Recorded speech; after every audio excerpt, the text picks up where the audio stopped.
Il y a des blessures qui ne font pas de bruit, pas de cris, pas de larmes visibles, seulement ce silence, ce vide intérieur qui s'installe comme un souffle coupé. Un espace entre le cœur et l'âme où la douleur s'installe sans demander la permission. Tu ne l'as peut-être jamais dit à personne. Peut-être même que tu as fini par croire que c'était normal de souffrir en silence. Mais ce que tu as vécu n'était pas juste. Et ce que tu ressens est réel. Un jour, ils sont venus vers toi avec des mots doux, des regards sincères, des promesses voilées d'amitié, d'amour ou d'écoute. Tu as ouvert ton cœur, tu as baissé tes défenses. Et c'est à ce moment-là qu'ils t'ont transpercé. Mais ce n'était pas un coup évident. Pas une trahison qu'on peut pointer du doigt. Non, c'était subtil, insidieux, invisible aux yeux des autres. Et quand tu as essayé de parler, on t'a fait passer pour le fou, pour le trop sensible, pour celui qui dramatise. Mais ce n'est pas tout. Non, parce que ce n'était pas suffisant de t'avoir blessé. Il fallait aussi te déshumaniser, changer l'histoire, se faire passer pour les blessés alors qu'ils étaient les bourreaux. Tu as vu cette scène, n'est-ce pas? Leur manière de jouer la victime, devant les autres, parfois même devant toi, comme s'ils n'avaient jamais rien fait, comme si c'était toi qui avais retourné le couteau. Et là, tu as compris une chose. Dans ce monde, la vérité est souvent étranglée par le mensonge. Le silence devient la seule réponse possible. Mais ce silence n'est pas un oubli. C'est une mémoire qui s'ancre plus profondément. Et dans ce silence-là, il y a une présence. Quelque chose, ou plutôt quelqu'un, qui voit ce que personne d'autre ne voit, qui entend ce que tu n'as jamais osé dire, qui connaît le vrai récit, pas celui que les autres ont cru, mais celui que ton cœur a gravé à l'intérieur. Dieu a tout vu. Il a vu ton regard se baisser, pas par honte, mais par usure. Il a vu ton sourire obligé, ton rire forcé, ta force fragile. Il a vu ton âme se replier sur elle-même, comme un oiseau blessé qui attend la fin de l'orage. Et pendant que le monde applaudissait leur jeu, lui, le Créateur, le témoin silencieux, notait, observait, ressentait, pas pour te venger, pas pour te justifier, mais pour te connaître, pour t'approcher, pour te montrer qu'il n'était jamais loin. Ce que tu as vécu t'a transformé. Ce n'est pas une cicatrice, c'est une gravure sacrée, une ligne sur ton esprit que Dieu seul peut lire avec tendresse. Tu n'as pas besoin de hurler pour qu'il entende, pas besoin de preuves, de récits, de témoins. Il sait, il voit. Et dans ce silence pesant que tu as porté, il a planté quelque chose. Une semence invisible, un fruit que personne ne comprend encore. Mais qui viendra? Alors respire.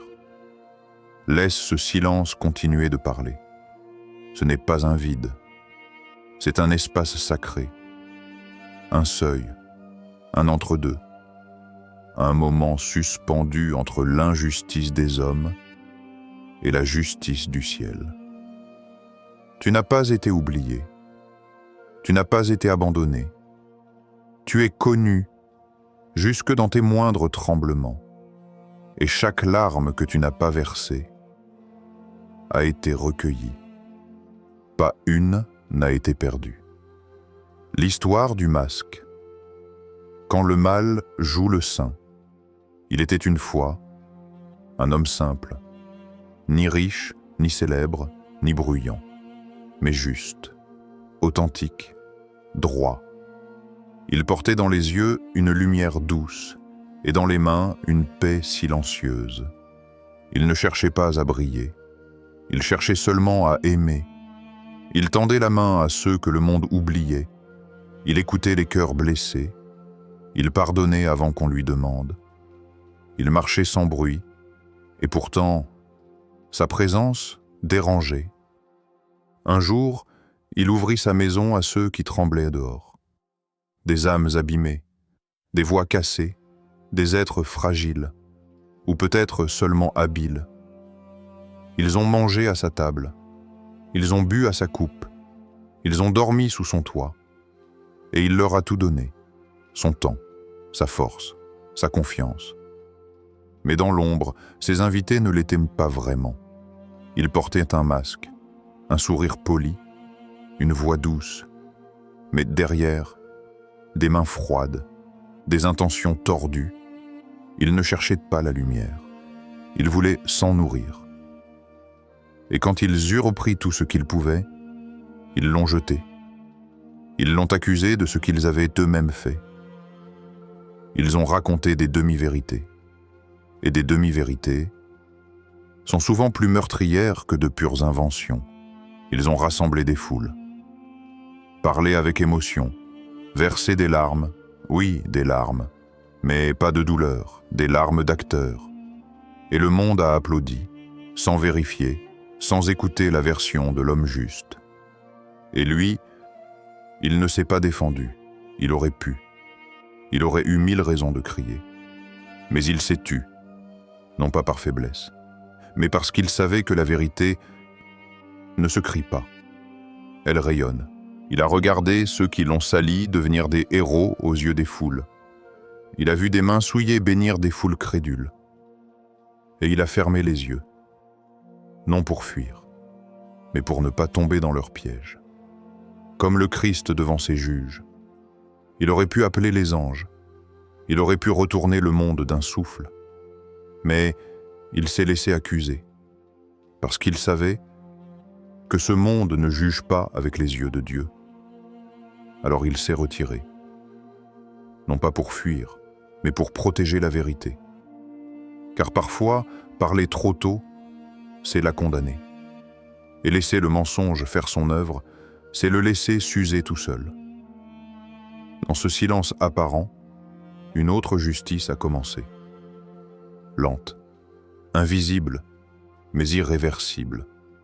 Car les masques finissent toujours par tomber. Même les mieux fabriqués, même les plus crédibles, même ceux qui pleurent devant les caméras de la vie.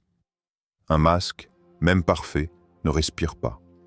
Et tôt ou tard, il étouffe celui qui le porte. L'homme juste, lui, ne cherche pas à convaincre. Il marche dans l'ombre avec la lumière en lui, et il laisse le temps.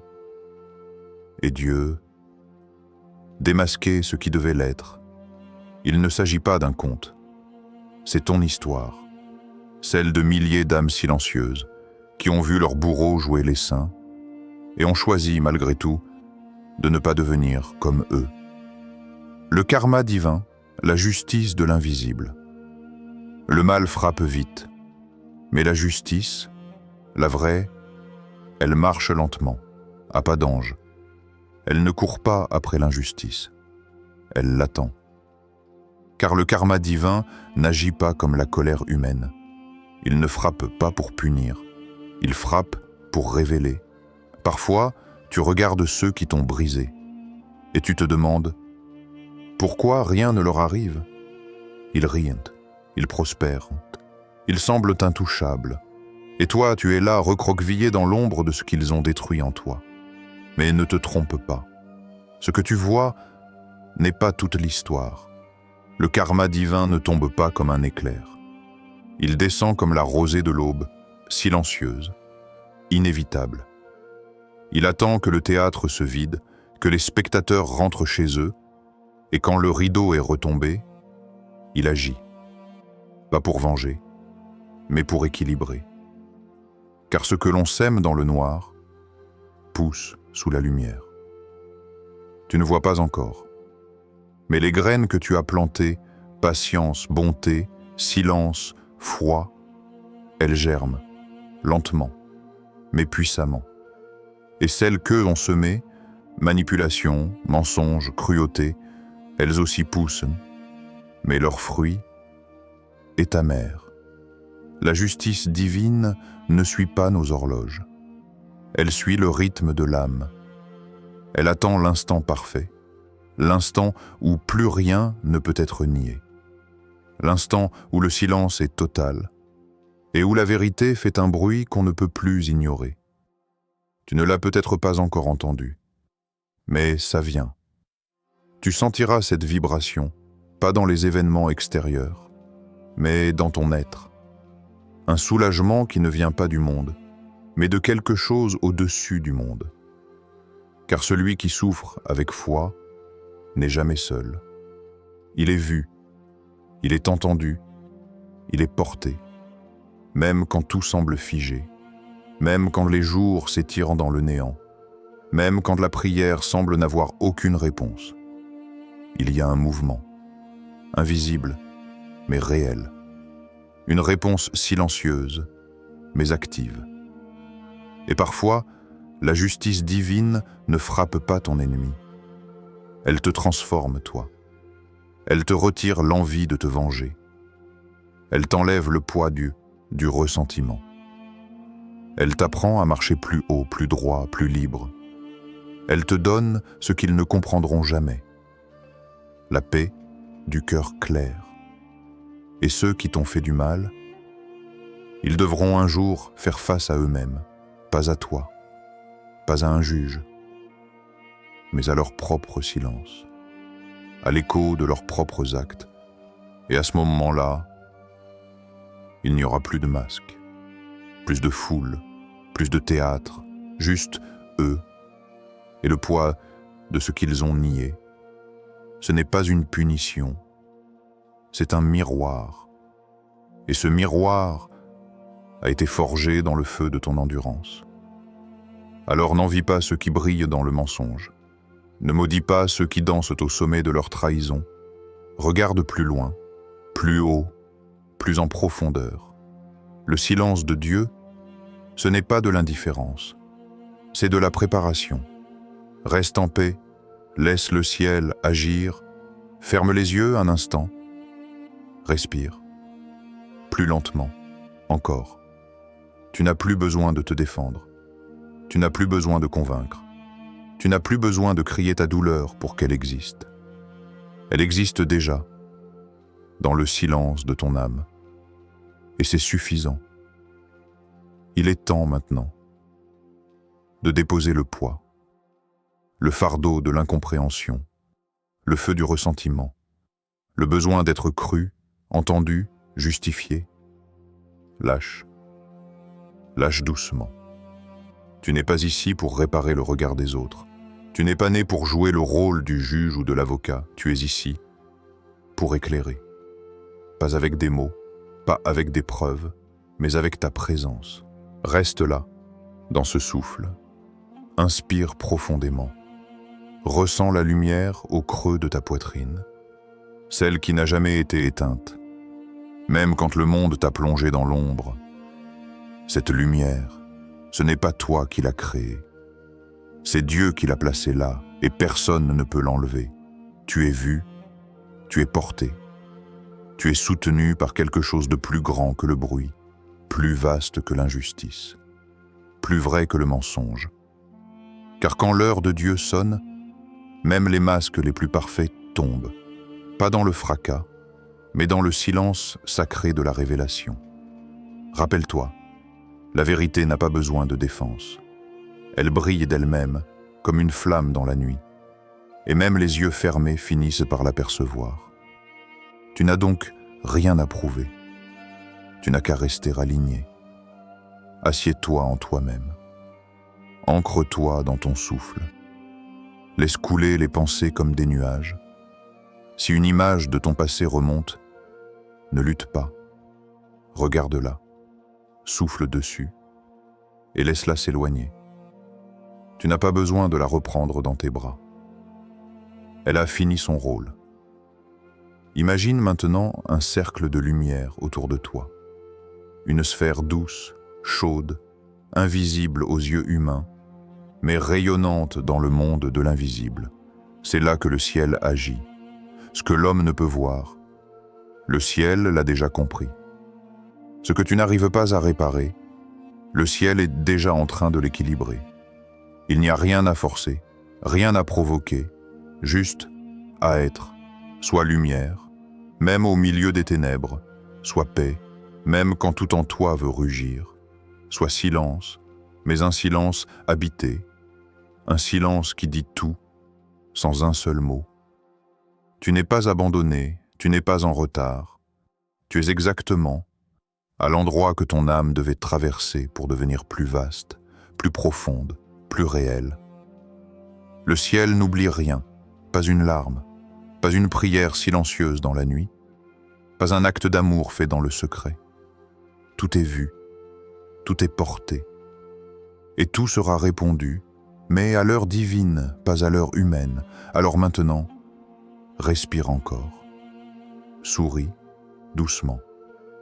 Tu n'as plus besoin de résister. Tu peux te reposer, dans la paix d'être vrai.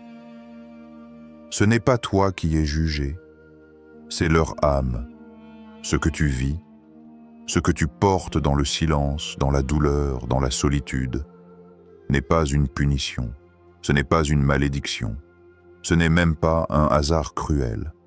C'est une initiation, un passage sacré, un feu purificateur qui affûte ton esprit, qui élève ta conscience, qui ouvre ta vision. Tu n'es pas ici pour être brisé, tu es ici pour te transcender. La souffrance, elle est l'atelier de l'âme, le creuset dans lequel le plomb de nos faiblesses se transforme en or de sagesse. Elle te forge, elle t'affine, elle t'appelle à revenir à ta vérité pure. Dieu t'a choisi. Oui, toi qui écoutes ces mots. Tu es celui que l'on a préparé à traverser les tempêtes. Tu es celui qui, même blessé, ne pliera pas. Tu es l'élu de ta propre lumière. Il y a un équilibre sacré dans tout ce qui t'arrive. Il y a un sens que les yeux humains peinent à voir, mais le cœur, lui, ressent cette vérité invisible. Et souviens-toi, le silence du juste est plus puissant que le cri du menteur. Ce silence, c'est une force, un bouclier invisible, un phare qui guide même dans la nuit la plus noire. Tu n'es pas seul, tu es vu, tu es aimé, tu es protégé. Même quand le monde semble t'oublier, même quand les ténèbres t'enserrent, il y a une lumière en toi, et elle ne s'éteindra jamais. Ne cherche pas à te défendre devant les hommes. Ne gaspille pas ton énergie à prouver ce que ton cœur sait déjà. Ce n'est pas toi qui es jugé. Ce sont ceux qui ont choisi le mensonge, la trahison, la violence. Leurs âmes portent ce poids, un poids que nul ne peut porter à leur place. Un poids qui les poussera à se confronter à eux-mêmes, à leur vérité la plus profonde, celle qu'ils ont tenté de fuir. Et toi, tu es libre, libre d'aimer, libre de pardonner, libre de vivre en paix. Cette paix est ta victoire, ton triomphe silencieux. La lumière que tu portes est plus forte que toutes les tempêtes, et un jour, elle illuminera tout ce qui semblait obscurci. Alors, marche avec confiance, reste fidèle à ta vérité, sois patient avec toi-même, et garde la foi que la justice divine œuvre dans les coulisses invisibles de ta vie. Tu es sur un chemin sacré, un chemin d'âme, un chemin qui mène vers la lumière. Tu es aimé, tu es protégé, et tu es vu, plus que tu ne le crois. Ferme les yeux. Oui, maintenant. Laisse tout autour de toi se calmer. Rentre doucement dans le sanctuaire silencieux de ton cœur. Pense à ceux qui t'ont blessé, pas pour nourrir la colère, pas pour ranimer la douleur, mais pour regarder avec un regard nouveau. Dans ce regard, il y a de la compassion, pas parce qu'ils méritent ton pardon, mais parce que leur combat n'est pas contre toi. Ils se battent contre leur propre âme, contre des démons invisibles que tu ne peux pas voir, mais qui rongent leur être. Imagine offrir ce pardon dans ton cœur, un pardon silencieux, secret, rien qu'entre toi et l'univers. Ce pardon n'efface pas ce qui a été. Il libère toi. Il te déleste du poids du ressentiment. Il ouvre ton espace intérieur à la paix. Garde cette lumière dans ta poitrine. Elle est fragile, oui, mais aussi infiniment puissante. Elle est ton refuge, ton phare au milieu de la tempête. Tu n'as pas à réparer leur âme. Tu n'as pas à porter leurs ombres. Ton chemin est de continuer à avancer. Pas en courant, mais avec calme, avec foi, avec confiance. Chaque pas que tu fais vers la lumière est une victoire contre l'obscurité. Tu incarnes cette lumière. Tu es ce chemin. Respire encore une fois profondément. Et quand tu seras prêt, ouvre les yeux, reviens au monde, mais porte ce calme avec toi. Ce calme est ta force, ta sagesse, ton refuge. Tu es plus que ce que tu as vécu. Tu es plus que ce que l'on a voulu te faire croire. Tu es lumière. Tu es amour. Tu es paix.